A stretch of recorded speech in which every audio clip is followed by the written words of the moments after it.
안녕하세요. 개 아토피 클리닉 TV 박종무 수의사입니다. 오늘은 개 아토피에 있어서 가장 심각한 문제가 되고 있는 가려움증에 대해서 이야기를 나눠보겠습니다. 개 아토피의 증상은 여러 가지가 있습니다.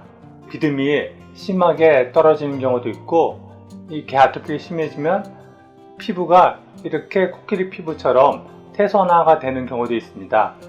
근데 이런 것보다도 보호자를 가장 마음이 아프게 하는 것, 그거는 개들이 밤새도록 몸 여기저기를 긁는다는 것입니다.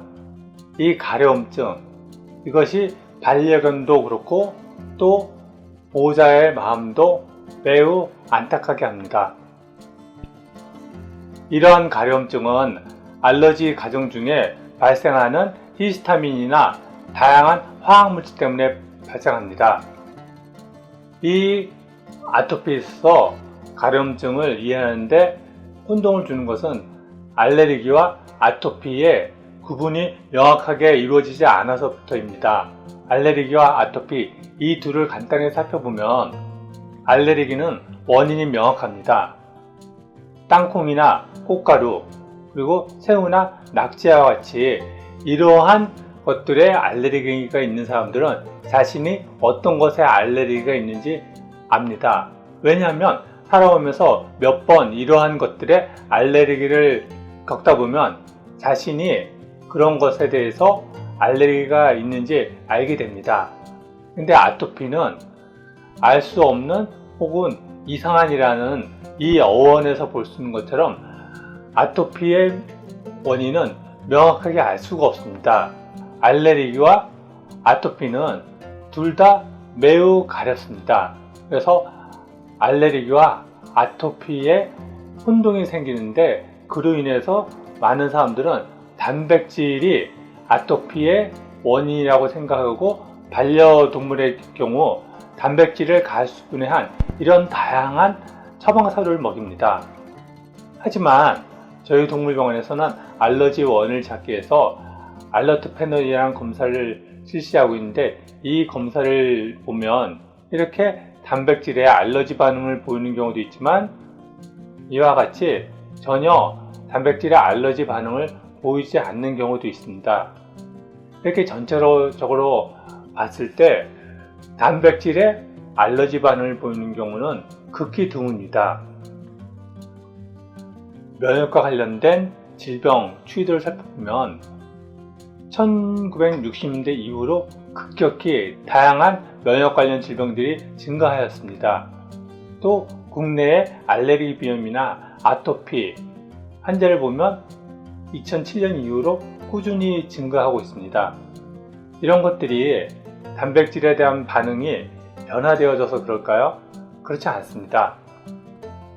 자연의 많은 생명체들은 진화의 과정에서 자신이 섭취해야 되는 먹이에 대해서 알레르기 반응을 일으키지 않도록 진화했습니다. 그래서 자기가 무엇을 먹든 간에 그 환경 속에서 건강하게 살도록 진화되어 왔기 때문에 자연의 생명체 중에 아토피로 고생하고 있는 생명체는 없습니다.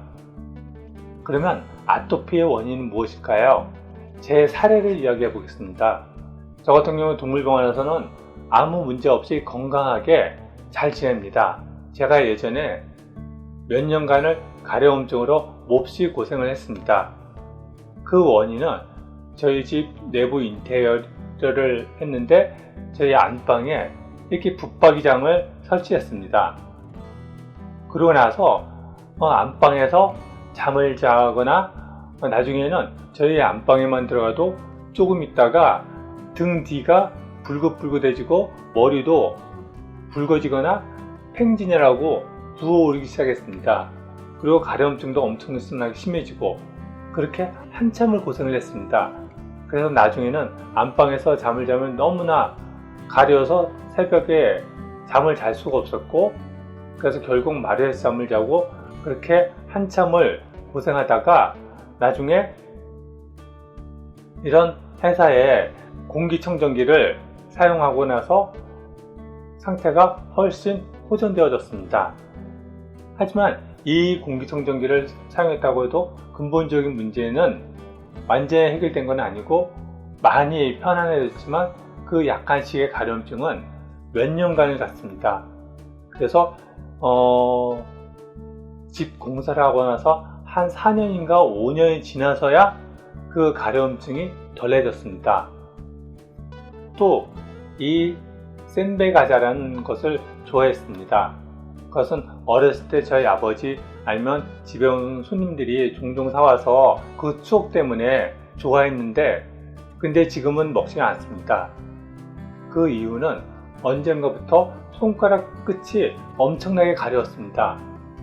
그래서 그게 왜 그럴까 계속 생각해 보다 보니까 이 과자를 먹을 때면 그런 손가락 끝이 가렵다는 것을 알게 됐습니다.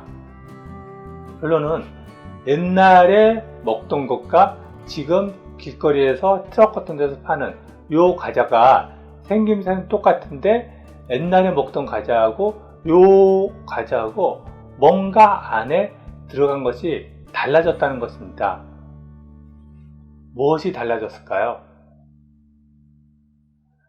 사람들은 아토피를 단백질이나 아니면 유전자와 같은 그런 것 때문이라고 이야기를 하지만 아토피가 국가적으로 심해진 때를 살펴보면 1960년대 미국부터 시작해서 영국, 일본 70년대, 우리나라는 80년대 이후로 아토피가 심해졌고 1990년대 이후로 반려견의 아토피가 심해졌습니다. 사람들의 유전자와 반려견의 유전자가 이때 갑자기 변한 것일까요? 그렇지 않습니다. 이렇게 시대에 따라서 아토피가 발생하기 시작한 것은 각 나라가 이때부터 어떤 환경적인 변화가 있었기 때문에 그렇습니다. 그래서 아토피는 환경병입니다. 환경 속으로 다양한 화학물질들, 식품 첨가물들 그런 것들이 알게 모르게 파고들었기 때문입니다. 반려동물에게서는 가장 심각한 요인은 사료 속에 들어가 있는 방부제, 사료첨가제입니다. 이것들을 지속적으로 먹으면서 몸 안에 누적되고 그로 인해서 가려움증이 유발되는 것입니다. 또 대기 속의 미세먼지도 아토피의 원인이고 그리고 집안의 다양한 세습증후군의 원인들 그것들도 아토피의 원인입니다. 그렇기 때문에 아토피로부터 벗어나고자 한다면 이런 것들을 차단해 줘야 합니다. 알러지가 있는 경우 최종적으로 히스타민이나 다양한 화학물질이 분비되기 때문에 가려움증이 유발됩니다. 그래서 우리는 그 가려움증을 어떻게든지 막겠다고 다양한 약물을 사용하게 되는데 이런 약물들이 가려움증을 유발하긴 하지만 몸 안에 안 좋은 독소들이 들어왔기 때문에 그것을 제거하는 과정일 뿐입니다. 그래서 아토피로 반려견이 가려한다면 그 가려움증을 억제하기보다는 그 가려움증을 유발하는 근본적인 원인들을 찾아서 해결해 주어야지 반려견의 아토피 상태는 호전되어집니다. 그 과정이 쉽지만은 않습니다. 왜냐하면 아토피의 원인들이 너무나 꽁꽁 숨겨져 있기 때문입니다. 사람들이 반려견의 건강을 위해서 좋다고 생각하는 사료 아니면 그냥 우리가 일상적인 생활을 하는 주거 공간 그런 것들이 아토피의 원인이기 때문에 그런 것들에 대해서 문제의식을 갖게 되는 그런 과정부터가 쉽지 않아서 아토피로부터 벗어나는 게 쉽지 않습니다. 그래서 아토피로부터 벗어나려면 그런 생활 주변에서 알게 모르게 반려견에 흡입되는 그러한 독소들을 차단해 주려고 노력하셔야지 반려견의 아토피 상태는 개선되어집니다. 오늘은 개 아토피에 있어서 가장 문제가 되는 가려움증에 대해서 살펴보았습니다. 지금 아토피로 고생하고 있는 반려견들은 그 가려움증으로 너무나 고통스럽습니다. 하지만 이 문제를 극복하기 위해서는 가려움증 증상 그 자체만 억제하겠다는 생각보다는 보다 근원적인 문제를 찾아서 해결해 주셔야지 반려견의 형태는 시간이 지나면서 호전되어집니다. 오늘은 반려견의 아토피로 인한 가려움증에 대해서 이야기를 나누었습니다. 저희 개 아토피 클리닉 TV는 개 아토피와 관련된 다양한 정보를 제공해 드리려고 노력하고 있습니다. 개 아토피와 관련돼서 궁금한 내용이 있으면 이 유튜브 댓글에 남겨주시면 성심성의껏 답해 드리도록 하겠습니다. 감사합니다.